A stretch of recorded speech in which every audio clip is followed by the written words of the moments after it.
지금 저 자유한국당이 이제 충남의 이인재 그리고 경남의 김태호, 서울의 김문수 소집령을 내린 거 아니냐. 그래서 정치적 득실을 좀 여러분께 여쭤보도록 하겠습니다. 상황은 이렇습니다. 인물난에 허덕이던 한국당 홍준표의 승부수가 나온 거 아니냐. 자유한국당 개가 짖어도 기차는 간다.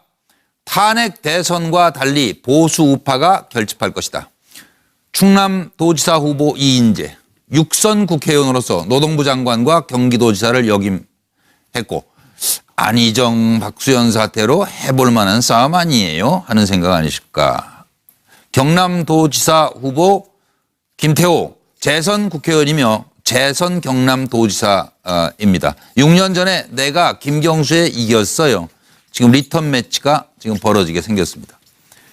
김경수 의원하고 그렇고 서울시장 후보로 나서는 김문수 전 지사 3선 국회의원이면서 재선 경기도지사 태극기만 보고 가자 하는 각오가 아니실까요? 자, 홍문표 우리 당 후보가 올드보이라고? 어디 750만 노인들 분통이 터져요. 65세 이상이 한 750만 된다는 거죠 지금. 그리고 전효옥 전 의원은 계력 리스트 한국당 자폭선언이에요. 심재철 의원은 저조한 당 지지율 홍준표 언행에서 기인된 것이에요. 이렇게 또 지적들을 하고 있습니다.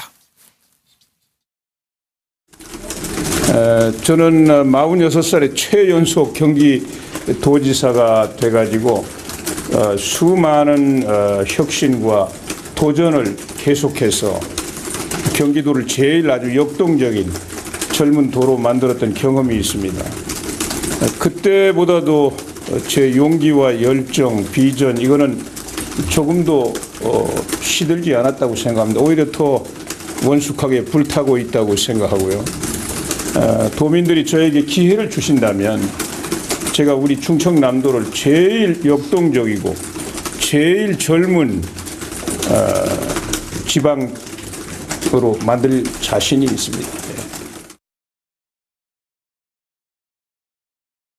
올드보이라는 표현을 쓰면서 우리 한국당의 후보들을 하나씩 거론을 하면서 소위 아주 흠집을 내고 있는 그런 아침 방송을 듣고 참으로 분개를 합니다. 올드보이다. 그럼 우리나라의 65세 이상 750만의 노인을 어떻게 보는 겁니까? 이제 우리 사회는 경험 없는 분들이 정치를 하는 것은 두렵고 불안하게 생각합니다. 경륜이 있어야 됩니다. 투쟁력이 있어야 됩니다. 자유한국당의 현재의 저조한 지지율에는 홍 대표 자신의 언행에서도 기난받아 있다는 적지 않다는 점을 홍 대표도 잘 알 것입니다. 홍 대표는 공적인 회의를 회피하고 당내의 다양한 의견을 외면한 등으로 사당이니 독선, 독단이니 하는 단어들이 더 이상 언급되도록 해서는 안 됩니다. 네, 자유한국당 상황에 대해서 정치적 득실, 이 후보들 지금 선택한 데 대한 그것만 간단히 짚어주셨으면 좋겠어요. 최진영 변호사님부터 말씀 주시죠. 네. 한마디로 구관이 명관이다. 예. 이렇게 지금 얘기 나오는 것 같습니다. 올드관이 명관이다. 네. 이인재 의원 같은 경우 6선, 피닉스라고 하죠. 네. 그리고 김태호 의원, 재선 그 경남도지사까지 했었고, 예. 이 김문수 의원 같은 경우에 3선 의원의 재선 그 경기도지사까지 했습니다. 그럼요. 한마디로 네. 경륜으로 승부를 보겠다라고 예. 하는 것 같은데, 한마디로 그 보수당, 자유한국당답다라고 합니다. 하지만 젊은 사람들이 봤을 때는 과연 물갈이를 하려고 하는 그 의사가 있느냐, 그럴 능력이 있느냐, 한마디로 싱싱한 사람은 도대체 어디 갔느냐 이런 그 항변이 있기 때문에 네. 나름대로 고육직책이기도 합니다만 국민들에게 어떻게 다가갈지 말씀하신 것처럼 750만 연세가 드신 이 그 층에는 상당 부분 그 호소력이 있겠지만 그것을 넘어서 확장성에는 얼만큼 성공할지 정말 그 네, 결과가 그런 게 문제다. 70일 그렇게 남은 것 같습니다. 그렇죠. 뭐 양문석 박사님. 준비. 예. 예, 그럼 바로 이야기를 하겠습니다. 예. 전효 전 국회의원, 지금 자유한국당 전신에서 이제 국회의원을 하신 분이잖아요. 그렇죠. 그리고 박근혜 대통령을 대통령만 이 가까이서 2008년에 최측근으로 예, 있었던 예. 사람인데, 참 표현이 살도 하나 없는 닭갈비뼈를 육근자에게 더 씹사 예정을 생각해서 이렇게 이제 풍자를 했단 말이에요. 그러면서 이제 게러 리스트라고 이제 우리가 그 정리해서 올렸는데 이러한 시선도 있다라는 부분에 대해서 그 생각을 해야 되는데 홍문표 사무총장이 네. 올드보이를 65세 이상 750만이라는 나이로 지칭을 이해하는 것 네. 저러한 그 관점도 참 이 문제가 예, 된다. 알겠습니다. 올드보이를 하는 건 앞서도 뭐 패널들도 이야기했던 것처럼 이미 국회의원이나 그 지방자치단체장 그 이 다선들이었고 그리고 사실상 지난 총선에서 심판을 대부분 받았던 그리고 평가를 받았던 분들이고 예. 그런 측면에 있어서의 그 올드보이라는 개념을 사용을 했는데 예. 그 나이로 연관시키면서 예전에 20여 년 전에 그 노인 폄하 발언을 그 상기시키면서 또다시 뭔가를 재결집하려고 하는 정치적 노림수를 던지는 것 같은데 예. 이제 그 저런 식으로 이야기를 한들 국민들 다 압니다. 근데 아, 좀 예. 저런 식으로 나이 이야기로 끌고 가서는 안 됨을 다시 한 번 더 이야기하고 싶네요. 노 변호사님. 사실 올드보이의 귀환인지 신박들의 귀환인지 잘 모르겠다 이런 얘기들이 많이 있어요. 예. 근데 신박이라고 하는 것은 원래는 안 친했다가 박근혜 전 대통령이 취임하고 난 다음에 이제 친하게 되신 분들을 말하는 건데 사실은 뭐 홍준표 대표 입장에서는 다른 대안이 없지 않나 이런 생각하고요. 이게 정치적 득실을 따져서 사실은 없겠죠. 제대로 뭐 특별하게 없을 것 같은데 그러면 도대체 누가 나가야 된다는 것이냐. 이렇게 물어봤을 때 사실 대답할 사람이 별로 없거든요. 아마도 지금 아까 우리 최진영 변호사님 고육지책 말씀하셨는데 저도 고육지책이 아니었을까 생각이 듭니다. 예. 김영주 전 의원님. 예, 요즘은 뭐 저기 올드보이의 기한이 아니라 하구제비들의 기한이다 이렇게 말씀드리는데요. 뭐요? 홍준표 대표께서 하구제비가 뭡니까? 누가 조금만 건드려줘도 하고 싶은 뭔가 나가고 싶은 그런 분들이 아니까 다 바로 어지간한 분들은 다 나는 못하겠다 그런 판에 하겠다라고 하는 분들이 이제 돌아오셨습니다. 예. 정치적 득실로 보면은 두 가지 영역이 있습니다. 당의 득실과 홍준표 대표의 득실이 있습니다. 아, 예. 그 자유한국당의 득실로 보면은 사실은 손실일 수 있습니다. 물론 이게 뭐 어쩔 수 없는 말하자면 다른 대안이 없다는 면에서는 어쩔 수도 없는 부분이지만 그 인정하더라도, 실제로 예. 이번 선거에서의 어떤 결과로서는 얼마나 도움이 될까 이런 좀 회의적인 거고 예. 그 대신에 저는 당 대표의 득실, 정치적 득실에서는 이익이 있다. 말하자면 실패를 했을 때도 책임을 분산시키는 요소가 분명히 있다. 이렇게 보여집니다. 예. 김광덕 부장. 예, 일단 그 한국당 입장에서 볼 때 나름대로의 플러스 요인은 뭐라고 생각을 하고 있냐면 네. 꼭 남는 게 왜 아니냐. 뭐 올드보이든 영보이든 간에 그런 차원에서 그런 뜻이고 흥묘백묘.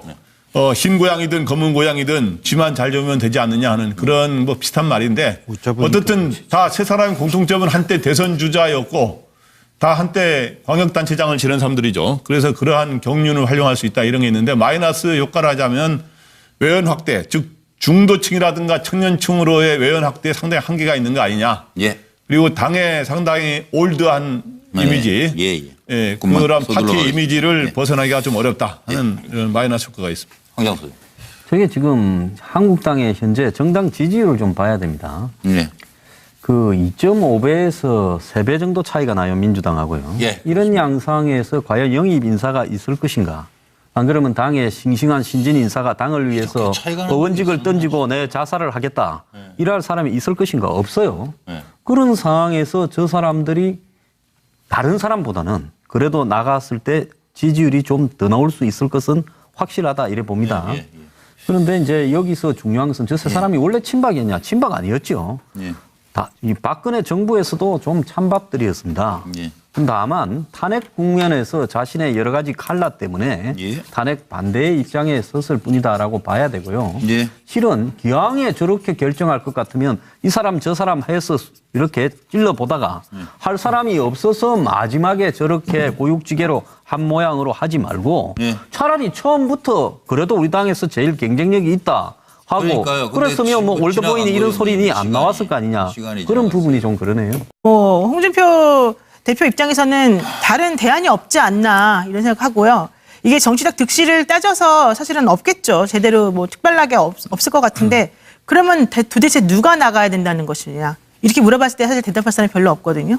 아마도 지금 아까 우리 최진영 변호사님 고육지책 말씀하셨는데 저도 고육지책이 아니었을까 생각이 듭니다. 예.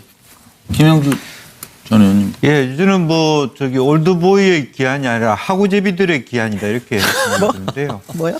홍준표 대표께서 하구제비가 뭡니까? 누가 조금만 건드려줘도 하고 싶은 뭔가 나가고 싶은 그런 분들이 아니까 다 바로 어지간한 분들은 다 나는 못하겠다 그런 판에 아예 하겠다라고 하는 분들이 이제 돌아오셨습니다. 예. 정치적 덕실로 보면은 두 가지 영역이 있습니다. 당의 덕실과 홍준표 대표의 덕실이 있습니다. 아, 예. 그 자유한국당의 덕실로 보면은 사실은 손실일 수 있습니다. 물론 이게 뭐 어쩔 수 없는 말하자면 다른 대안이 없다는 면에서는 어쩔 수도 없는 부분이지만 그 인정하더라도 실제로 예. 이번 선거에서의 어떤 결과로서는 얼마나 도움이 될까 이런 좀 회의적인 거고 예. 그 대신에 저는 당 대표의 덕실, 정치적 덕실에서는 이익이 있다. 말하자면 실패를 했을 때도 책임을 분산시키는 요소가 분명히 있다. 그렇게 보여집니다. 예. 김광덕 부장. 예, 일단 그 한국당 입장에서 볼 때 나름대로의 플러스 요인은 뭐라고 생각하세요? 최연소 경기도지사가 돼가지고 수많은 혁신과 도전을 계속해서 경기도를 제일 아주 역동적인 젊은 도로 만들었던 경험이 있습니다. 그때보다도 제 용기와 열정, 비전 이거는 조금도 시들지 않았다고 생각합니다. 오히려 더 원숙하게 불타고 있다고 생각하고요. 도민들이 저에게 기회를 주신다면 제가 우리 충청남도를 제일 역동적이고 제일 젊은 지방으로 만들 자신이 있습니다. 올드보이라는 표현을 쓰면서 우리 한국당의 후보들을 하나씩 거론을 하면서 소위 아주 흠집을 내고 있는 그런 아침 방송을 듣고 참으로 분개를 합니다. 올드보이다. 그럼 우리나라의 65세 이상 750만의 노인을 어떻게 보는 겁니까? 이제 우리 사회는 경험 없는 분들이 정치를 하는 것은 두렵고 불안하게 생각합니다. 경륜이 있어야 됩니다. 투쟁력이 있어야 됩니다. 자유한국당의 현재의 저조한 지지율에는 홍 대표 자신의 언행에서도 기난받아 있다는 적지 않다는 점을 홍 대표도 잘 알 것입니다. 지금 저 자유한국당이 이제 충남의 이인재 그리고 경남의 김태호, 서울의 김문수 소집령을 내린 거 아니냐. 그래서 정치적 득실을 좀 여러분께 여쭤보도록 하겠습니다. 상황은 이렇습니다. 인물난에 허덕이던 한국당 홍준표의 승부수가 나온 거 아니냐. 자유한국당 개가 짖어도 기차는 간다. 탄핵 대선과 달리 보수 우파가 결집할 것이다. 충남도지사 후보 이인재, 육선 국회의원으로서 노동부 장관과 경기도지사를 역임했고 안희정, 박수현 사태로 해볼 만한 싸움 아니에요? 하는 생각 아니실까. 경남도지사 후보 김태호, 재선 국회의원이며 재선 경남도지사입니다. 6년 전에 내가 김경수에 이겼어요. 지금 리턴 매치가 지금 벌어지게 생겼습니다. 김경수 의원하고 그렇고 서울시장 후보로 나서는 김문수 전 지사, 3선 국회의원이면서 재선 경기도지사. 태극기만 보고 가자 하는 각오가 아니실까요? 자, 홍문표 우리 당 후보가 올드보이라고? 어디 750만 노인들 분통이 터져요. 65세 이상이 한 750만 된다는 거죠 지금. 그리고 전효옥 전 의원은 계력 리스트 한국당 자폭선언이에요. 심재철 의원은 저조한 당 지지율 홍준표 언행에서 기인된 것이에요. 이렇게 또 지적들을 하고 있습니다. 저는 46살에 홍 대표는 공적인 회의를 회피하고 당내의 다양한 의견을 외면한 등으로 사당이니 독선 독단이니 하는 단어들이 더 이상 언급되도록 해서는 안 됩니다. 네, 자유한국당 상황에 대해서 정치적 득실 이 후보들 지금 선택한 데 대한 그것만 간단히 짚어주셨으면 좋겠어요. 최진영 변호사님부터 말씀 주시죠. 네. 한마디로 구관이 명관이다. 예, 예. 이렇게 지금 얘기 나오는 것 같습니다. 올드관이 명관이다. 네, 이인재 의원 같은 경우 6선, 피닉스라고 하죠. 네. 그리고 김태호 의원, 재선 그 경남도지사까지 했었고, 예. 이 김문수 의원 같은 경우에 3선 의원의 재선 그 경기도지사까지 했습니다. 그럼요. 한마디로 네. 경륜으로 승부를 보겠다라고 예. 하는 것 같은데, 한마디로 그 보수당, 자유한국당답다라고 합니다. 하지만 젊은 사람들이 봤을 때는 과연 물갈이를 하려고 하는 그 의사가 있느냐, 그럴 능력이 있느냐, 한마디로 싱싱한 사람은 도대체 어디 갔느냐 이런 그 항변이 있기 때문에 네. 나름대로 고육직책이기도 합니다만 국민들에게 어떻게 다가갈지 말씀하신 것처럼 750만 연세가 드신 이 그 층에는 상당 부분 그 호소력이 있겠지만 그것을 넘어서 확장성에는 얼만큼 성공할지 정말 그 네, 결과가 그런 게 문제다. 70일 그렇게 남은 것 같습니다. 그렇죠. 뭐 양문석 박사님. 준비. 예. 예, 그럼 바로 이야기를 하겠습니다. 예, 예. 전효 전 국회의원, 지금 자유한국당 전신에서 이제 국회의원을 하신 분이잖아요. 그렇죠. 그리고 박근혜 대통령을 대통령만 이 가까이서 2008년에 그 최측근으로 예, 있었던 예. 사람인데, 참 표현이 살도 하나 없는 닭갈비뼈를 육근자에게 더 씹사 예정을 생각해서 이렇게 이제 풍자를 했단 말이에요. 그러면서 이제 게러 리스트라고 이제 우리가 그 정리해서 올렸는데, 이러한 시선도 있다라는 부분에 대해서 그 생각을 해야 되는데, 홍문표 사무총장이 네. 올드보이를 65세 이상 750만이라는 나이로 지칭을 이해하는 것, 네. 저러한 그 관점도 참 이 문제가 예, 된다. 알겠습니다. 올드보이를 하는 건 앞서도 뭐 패널들도 이야기했던 것처럼 이미 국회의원이나 그 지방자치단체장 이 다선들이었고, 그리고 사실상 지난 총선에서 심판을 대부분 받았던, 그리고 평가를 받았던 분들이고, 예. 그런 측면에 있어서의 그 올드보이라는 개념을 사용을 했는데, 예. 그 나이로 연관시키면서 예전에 20여 년 전에 그 노인 폄하 발언을 그 상기시키면서 또다시 뭔가를 재결집하려고 하는 정치적 노림수를 던지는 것 같은데, 예. 이제 저런 식으로 이야기를 한다 한들 국민들 다 압니다. 근데 예. 저런 식으로 나이 이야기로 끌고 가서는 안 됨을 다시 한 번 더 이야기하고 싶네요. 노 변호사님. 사실 올드보이의 귀환인지 신박들의 귀환인지 잘 모르겠다 이런 얘기들이 많이 있어요. 예. 근데 신박이라고 하는 것은 원래는 안 친했다가 박근혜 전 대통령이 취임하고 난 다음에 이제 친하게 되신 분들을 말하는 건데 사실은 뭐